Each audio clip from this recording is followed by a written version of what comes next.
Shalom, Israel. First and foremost, I want to give all praises to the Most High, Yahweh Ba'ashem Mashiach, Yahweh Shai, giving all praises to the Father in faith of His only begotten Son. Blessings unto the house of David and blessings unto the house of Israel. This message and this lesson is primarily predicated on a lesson that I'm going to be demonstrating with y'all. This is concerning the observation and how to identify time pertaining to the Passover. What I'm going to be showing you today, Israel and Judah, is that this is basically a summary because you're going to be going through sections and parts of videos. One is a lesson, one is a reiteration, but I want to give a whole summary and breakdown of what I'm making reference to today. Now, what this pertains to is the month and how to establish a month predicated on the moon, looking at the Hebrew calendar, looking at specific definitions, breaking down historical points of observations, and using biblical precepts, primarily dealing with the book of Sirach, chapter 43, dealing with the Zondervan's Bible Dictionary, dealing with the, of course, I wanted to get some excerpts concerning the mysteries of the Mexican pyramids, but primarily what I wanted to iterate for y'all attention as a formal summary is this. When you deal with this Julian Gregorian calendar, one thing I want to have y'all brothers and sisters understand is that this calendar is at least 2 to 3 months off of the original Hebrew calendar. And for a lot of brothers that lack understanding and a lot of sisters that lack understanding or have not been properly educated on their history or let alone observations, what I want to show you is this, man. Gregorian calendar is this, man. The Gregorian calendar is a calendar used in most of the world. It is named after Pope Gregory. I think that's 13. Who introduced it in October 1582. The calendar spaces leap years to make an average of 365.2425 days long, approximating the 365.2422 day tropical year that is determined by the Earth's revolution around the sun. Now, when you look at the difference between the Julian and the Gregorian, because this was the calendar that was being utilized in Roman occupation during that time. So the Julian year is therefore on average 365.25 days long. The Gregorian has the same months and the month lengths as the Julian calendar, but the Gregorian calendar years numbers evenly divisible by 100 are not leap years, except those evenly divisible by 400 remain leap years. So to simplify what's being stated here, I'm gonna simplify it for you because they're giving a lot of mumbo jumbo. Prior to that specified date in 1582, the Julian was being utilized amongst Roman occupation at the time. But you got to keep in mind, at that time, you had those that were indigenous to North Central and South America observing a different observation prior to, colonialism and, Don Juan de Luñarte, Ponce de Leon, Balboa de las Casas, Christopher Columbus, and Hernan Cortez coming and colonizing these lands, right? So when you understand that, I hope you would understand that the observation of time was actually being predicated on that of the constellations, in which I will be validating at my earliest convenience right now through the duration of this presentation. But what I want to establish for you brothers and sisters is this, is that in any given cycle, and this is what I was teaching in that lesson, that's why it's a multiple part video. What I want you to understand is that when you deal with any form of calendrical cycle or form of observation, if it does not coincide with the Most High celestial system concerning the moon and the sun, then you have to look at the constellation and the season predicated on whether or not that observation or calendar is in fact accurate with the way the Most High created the seasons. Because on the last of one of the videos that I had to reiterate is, when you deal with numbers of the Most High, He deals with 2s, 3s, 4s, and 7s predicated, right? I gave a prime example when you deal with the constellations, when you deal with the astronomical cycles, dealing with specific houses, even when you deal with the 12 tribes of Yahshua Allah, when you deal with numbers with the Most High system, when you deal with two, you deal with day and night. You understand? Two cycles of day and night, right? You have 12 hours in a day, you have 12 hours of night. When you deal with the seasons, you have 4 seasons. You have spring, summer, fall, and winter. When you deal with three, how ironic. 3 times 3 is 9, and 3 times 4 is 12. So when you deal with the 4 seasons, they are allotted within 3 specified months, or within those observation of times which correlate with the astronomical observations, even when you deal with the zodiac. So when you deal with the Most High system, the celestial bodies, they do not change in its course. And I specified that in Sirach. But before I even further discuss anything, what I want to establish right now is this. Let me turn on my light. We must first observe the celestial month, which is the moon, which I established in this presentation. You will be seeing, which predetermines the month based on that equinox, which we know the new year according to the Hebrew calendar is predicated on the spring equinox, which is known in the Latin tongue, or if I'm not mistaken, the Greek, Nisan, or known in the Hebrew, Abib. So when you deal with Roman-based systems and not Hebraic in origin, you have to understand the correspondence and the non-correspondence, meaning you have to be able within your specified time and date, no matter what calendar you observe, does it coincide with the calendar that I'm observing today? Now here in America, they use the Gregorian calendar. So if you're using the Gregorian calendar, you need to be able to use these cycles of time in conjunction to the most highest time. So when you look at the equinox definition, it is the time or date twice a year at which the sun crosses the celestial equator, when day and night are equal length, about September 22nd and March 20th. So this is around the time dealing with the Gregorian cycle of the time. Now, when you deal with the 2019 spring equinox date, it was around March 20th. Now, I want to establish this while I'm on this platform, because I believe I went into it, but I want to like summarize everything so you know what you are going to be presented with as I go along through this presentation. So when we look at the 2019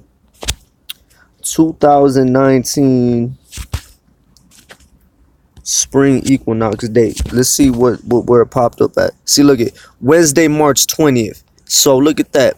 So that is predicated based on the observation of this annual year. Now somebody may ask, how can you prove that?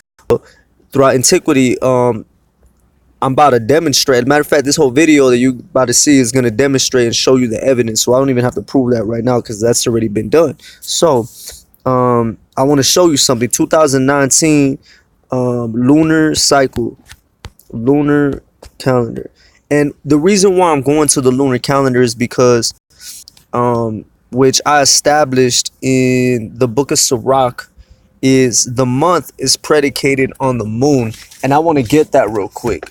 Matter of fact, while I have you on here, I could actually go to the specified script on my phone to save time. Matter of fact, I probably will. I did that on the video, but I'm gonna do it again.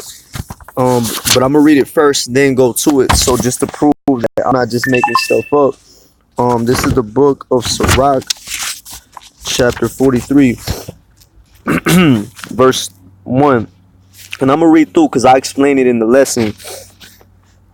The pride of the height and the clear firmament, the beauty of the heaven, with his glorious shew, the sun when it appeareth, declaring at his rising a marvelous instrument, the work of the Most High. So we know that the sun was built and designed by the Most High Yahweh, the Elohim of Israel, of Yahshua Allah. So when you acknowledge the creation, it has a specific cycle.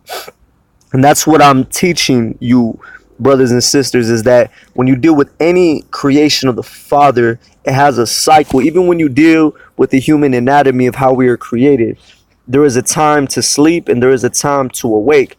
There is a time to decongest and a time to breathe, right? There is a time to defecate and a time to consume food. So when you deal, or there's a time to consume liquid and there's a time to urinate. So when you deal with the cycles of the human anatomy, it's no different than the cycles of the Heavenly Father. So if you don't understand, overstand, or understand that everything dealing with time and tiempo with the Most High system is dealing with cycles, then you have really been deceived, and this country has not properly educated you on the observation of cycle of time. Just like how when people say, it's like when I tell people, whether my family or people in the world, good morning, and it's sundown. You see what I'm saying? They're like, damn, well, it's nighttime. What are you talking about? It's nighttime. A new day don't start till 12 o'clock in the morning. Well, according to the scripture, once the sun goes down at even, then that declares the new day. Now, that is controversial within the Israelite community today, because a lot of new information has been predicated and established, stating that when I say day, I'm not just making reference to the 12-hour cycle. I'm also making reference to the night. So if you want me to actually be more specific, I'm going to say at nighttime declares the morning, believe it or not. And a lot of brothers could debate that. We could sit on that. We could discuss that, but that's a whole different subject matter. But verse 3, at noon it parcheth the country, and who can abide in the burning heat thereof? Verse 4, a man blowing a furnace in the works of in the works of heat, Salakia, but the sun burneth the mountains 3 times more, breathing out fiery vapors and sending forth bright beams, it dimmeth the eyes. So we know that the sun at the 12 o'clock peak hour at noon, that sun is so bright that it burns the hell out you. You know what I'm saying? Whether dealing with melanin, serotonin, vitamin D, vitamin E, or let alone sunburn if you like melanin, right? But verse 5, great is Yahweh that made it, and at his commandment it runneth hastily, right? He made the moon also to serve in her season. So now we're talking about the moon. So this is a very controversial subject matter, so I hope you pay attention. For a declaration of times. So he created the moon for a declaration of times. And when you deal with times and you look at the definition, it means cycles and observations. You understand? In her seasons, right? Oh my Salakia, my fault. I only have a certain amount of light. Pardon me. Yeah, I'm good now. He made it the moon also to serve in her seasons, for a declaration of times and a sign of the world. For the moon is a sign of feasts. So we know according to the script that the moon is a sign of feast. So when I break down this video, you're going to see of how I correlated those numbers of how it pertained. And I'm simplifying everything right now because I don't want to explain it now because I did it throughout the lesson. I did a little extensive more breakdown, but I'm showing you how we're able to count from this spring equinox, found day on March 20th, and I'm gonna read you again the Hebraic origin. That's gonna be the last thing I present to you in this video, concerning how our ancestors got down and how scholars know our ancestors got down, because it's verifiable throughout antiquity, which is why it's been publicated amongst the masses. So this is verse 5. For the moon is a sign of feast, and how ironic, on the 19th marked that full pink moon, which tomorrow sundown will be the predicated 7th day of the Feast of Unleavened Bread, which will be a holy convocation. A light that decreaseth in her perfection, and that's how we know it's waxing and not waning. You got a lot of new brothers teaching that the full moon declares the new month, when I'm going to show you otra vez that is not verifiable throughout antiquity. That is a doctrine that has been predicated by a lot of heathen nations and a lot of brothers and sisters based on their lack of understanding and want to be deep and separate themselves from brothers. They teach that so they could gain a following, so they could rule over the brothers and sisters, right? But this is verse 8, and this is what this is another cut to the brothers and sisters that teach that doctrine, because this properly explains, as you continue reading, what establishes the month and in what form it will be when that lunar cycle is being in position and what position it's in, whether it's waxing or waning. Let's see, because we just read, for the moon is a sign of feast, a light that decreases in her perfection. So we know that that moon is waning. After it reaches full peak, it wanes down, meaning it comes down. So after a feast, which according to the script is a full moon, if it's not coming down, it's not going to go continue up. It's not going to continue growing out of full proportion. It's going to continue coming down, which is called waning. So obviously the waxing process of it coming into full peak, full light, predicated that that's a sign of feast. And how ironic, on the 19th, that was a full pink moon. So let's see what establishes a new month. Verse 8. The month is called after her name. So we're talking about the moon still. The month. This is one thing I want y'all brothers and sisters to understand. This is one thing I'm putting emphasis on, is that we need to get the concept of a month out of our understanding and understand that according to the script, the moon is the predication of the month. And we have to understand what position it's in order to establish a new month. So the month is called after her name, increasing wonderfully in her changing. So we know when it increases, it becomes a new, which starts from that crescent, or at no vision, or at no visible. So that's what predicates that new month. Increasing wonderfully in her changing, being an instrument of the armies above, shining in the firmament of the heaven. Verse 9, the beauty of the heaven and the glory of the stars, an ornament giving light in the highest places of Yahweh. Verse 10, at the commandment of the Holy One, they will stand in their order and never faint in their watches. So this is what I was explaining to y'all brothers in that video, is that these cycles do not change. They do not change. They stay the same. That's why the sun comes up from the east every day and it goes down in the west every day. You understand? But the moon changes throughout the antiquity of time within the duration of a month, or a cycle of that month, predicated on where that moon is in position, whether it's waxing or waning. So this is one thing I want you to understand, is that verse 10, at the commandment of the Holy One, they will stand in their order and never faint in their watches. So that's what you need to understand, family, is that when you deal with the systems and the celestial bodies of the Heavenly Father, He created them for a sign and to be able to tell time. Okay? So, real quick, I'm about to get a book. And I didn't put emphasis on this in the last video, but I'm gonna be doing that now. This is the book of the mysteries of the Mexican pyramids, and I wanted to show y'all something real quick, so you understand who's more than qualified to speak on these subject matters. Me being a Mexicanahua, descendant from Tenochtitlan, amongst Jalisco in central Mexico, third generation here in America. I'm more than qualified to speak on these subject matters, for which I've been studying these subject matters for more than 7 years now. And I feel I'm more than competent enough to demonstrate this information to you.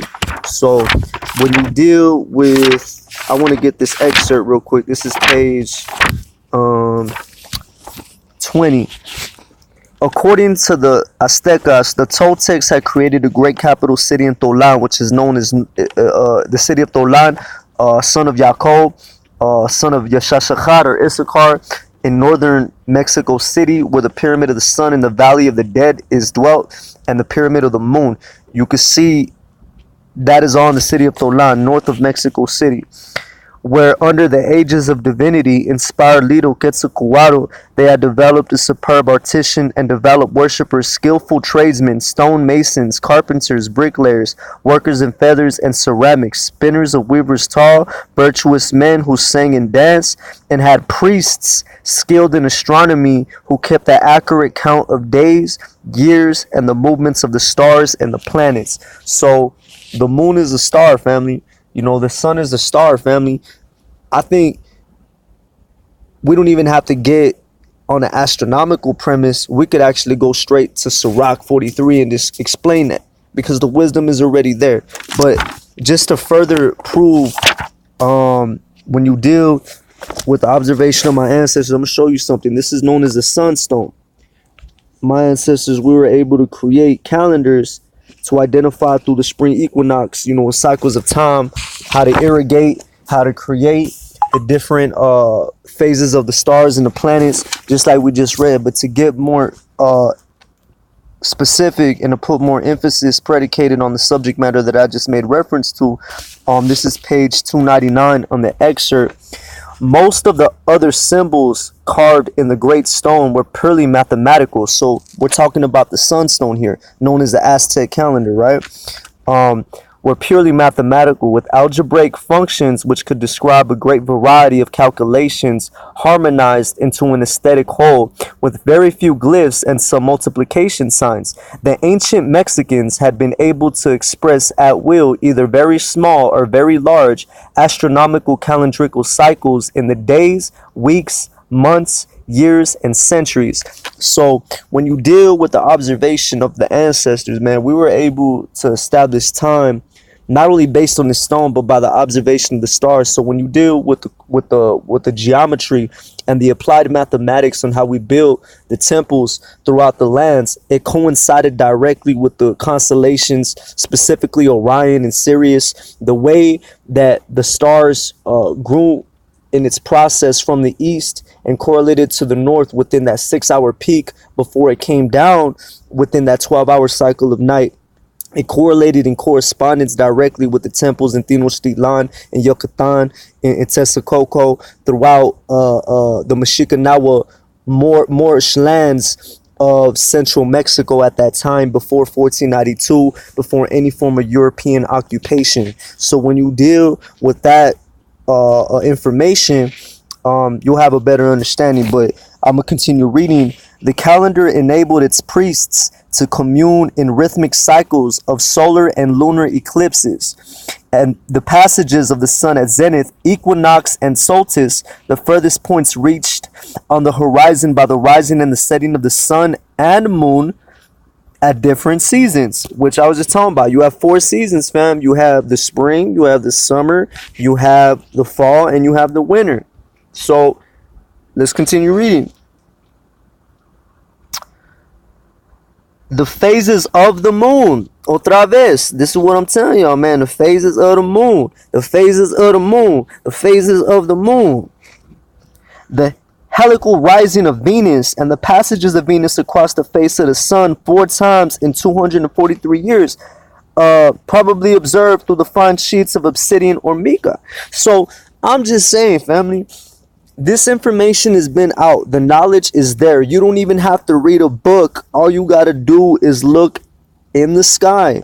If there's no clouds at night and you could see the stars in its proper constellation, and you could see the sun going down in the west, and you could see the moon following behind it, and you understand what phase it's in. Right now, I believe on the date of this recording, it's waning currently because it just passed the full moon. So that's why I'm telling y'all, fam, do not make this more complicated than what it is. You have been taught lies in slavery. You have been taught everything opposite of what your ancestors taught you. You have been taught everything contrary to what your forefathers have set up before you because of your disobedience to your creator, because you didn't want to keep the commandments, because you didn't want to honor your fathers, you didn't want to honor your heritage, you didn't want to do righteous, you didn't want to stand up and bring forth justice for the fatherless, for the homeless, for those in poverty, for the widows, man. But yet you wanted to kill your brother, but yet you wanted to rape your sisters, but yet you wanted to worship other gods, man. But yet you still want to worship these other gods of these heathen nations, and you hate your brothers, man. You hate your sisters. And this is the problem within your community, family, amongst the so-called Negro, Latino, and Native Indian.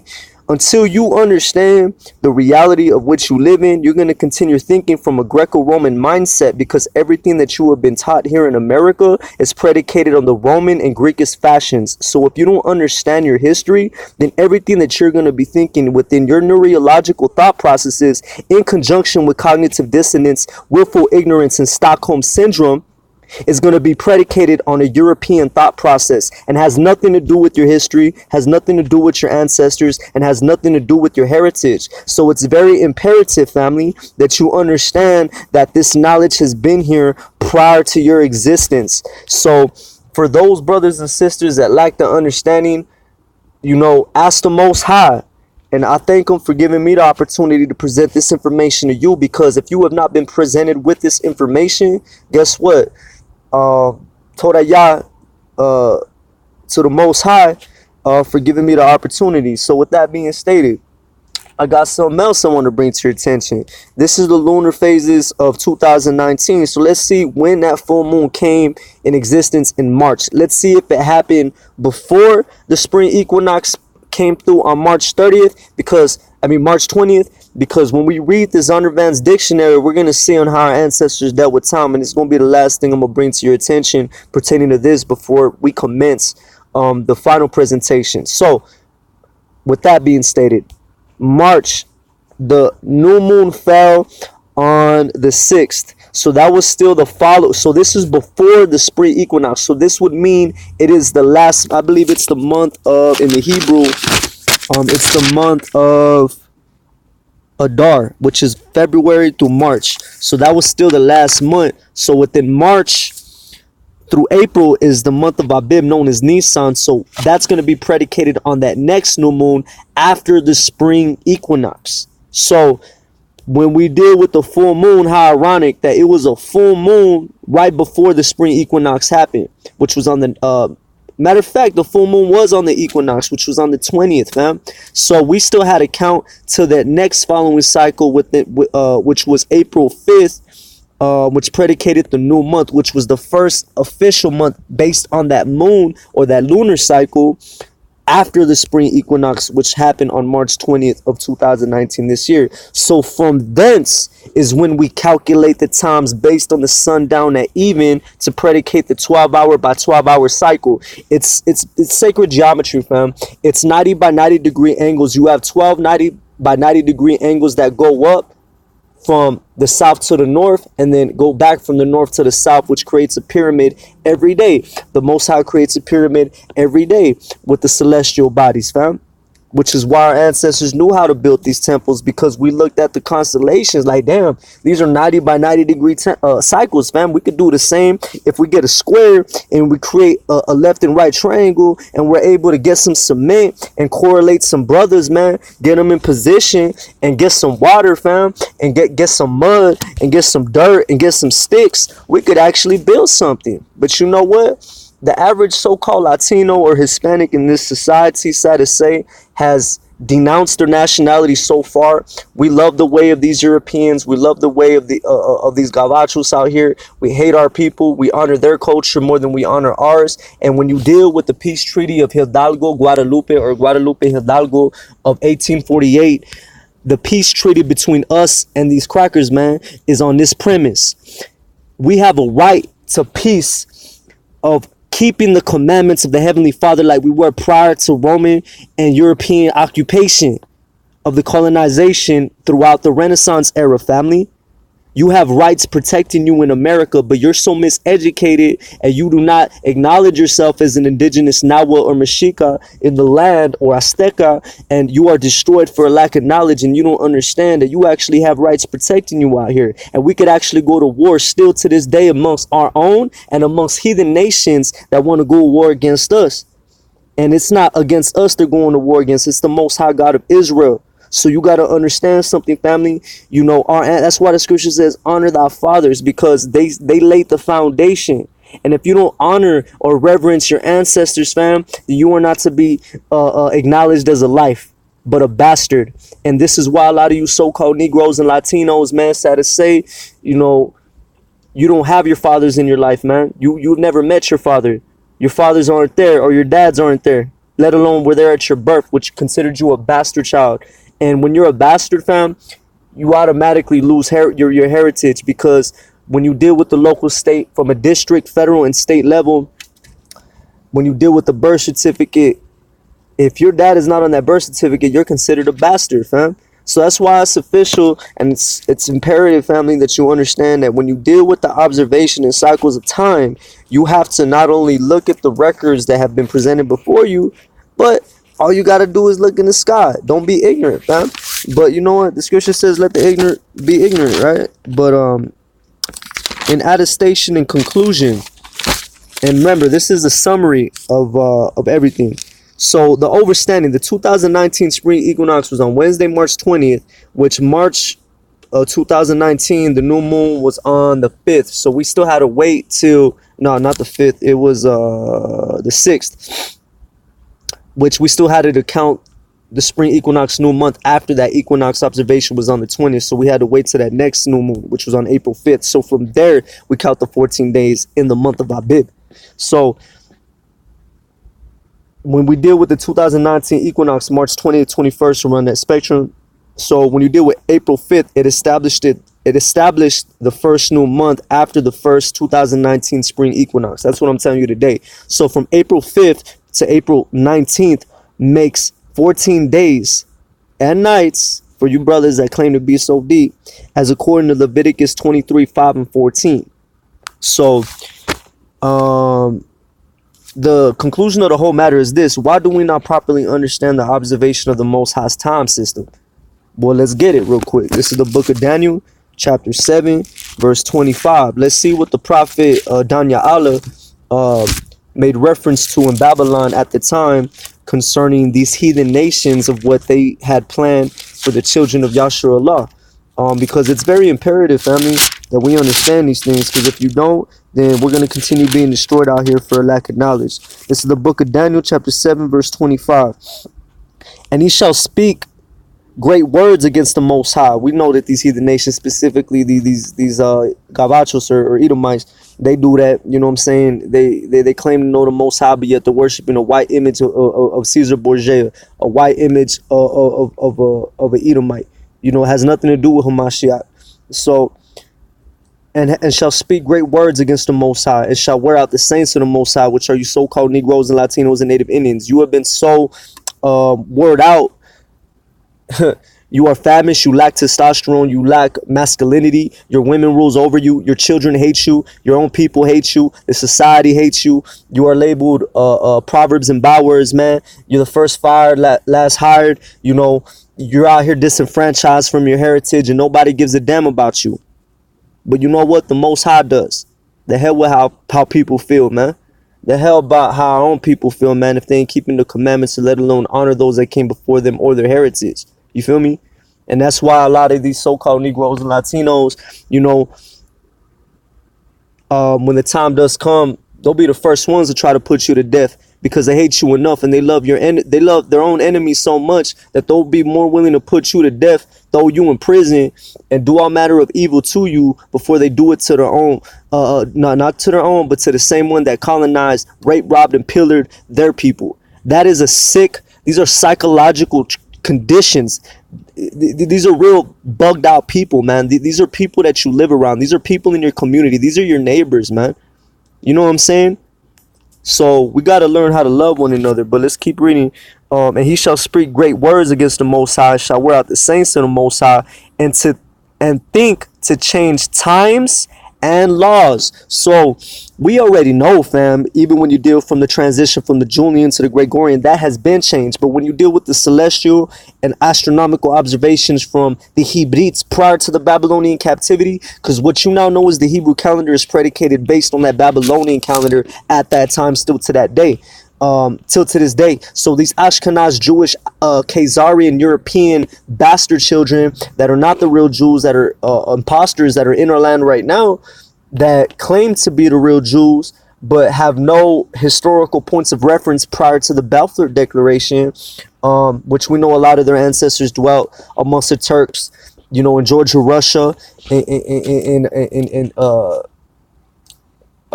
Kazakhstan, you know, throughout those areas, man. You know, these ancient Ottoman Turks and these European bastard children as well. But we know that even prior to these cats coming into the land in 1948, and even prior to that declaration being signed under the Rothschild and Rockefeller, and dealing with the elite at that so-called elite at that time, this is what a lot of y'all have not been properly educated upon. But these men that have been in position after the Renaissance era, they have definitely changed the times, which is why today, when somebody like me says good morning at sundown, you're like, damn, bro, you're tripping. It's nighttime. It's not even a new day. It's not even 12.